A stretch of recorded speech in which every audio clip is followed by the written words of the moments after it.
Now we can get some feedback from Africa, from Okwi Okoh, who is in Nairobi in Kenya. Thanks for being with us, Okwi.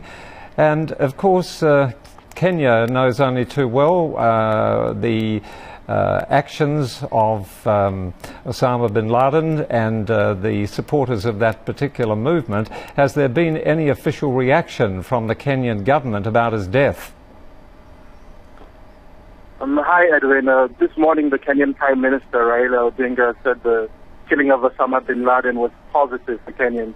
The Prime Minister thanked the United States and Pakistan and anyone else who was involved in the operation, adding that it was a major achievement in the war against terrorism.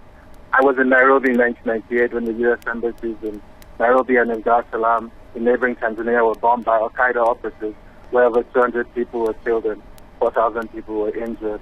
Apart from the loss of life and damage, the country's economy also suffered because the tourism sector, which Kenya depends on, was adversely affected. Those bombings are what first got Osama bin Laden onto the FBI's 10 most wanted list. And Al-Qaeda remains a major security concern for Kenya and other countries in the region, mainly because of the ongoing insurgency in neighboring Somalia. The Al-Shabaab rebels there that are fighting the government are linked to Al-Qaeda and have carried out deadly bomb and grenade attacks in both Kenya and Uganda.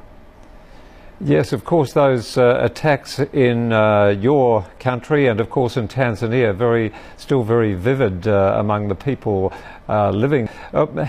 Just before you go, what have the locals and also the media headlines been about in these past hours?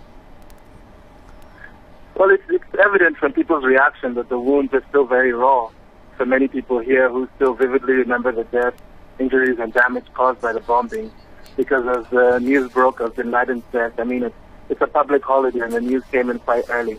But social media and the headlines lit up as people spread the news and posted reactions like, "Justice has been served. I never thought this day would finally come," and other similar sentiments.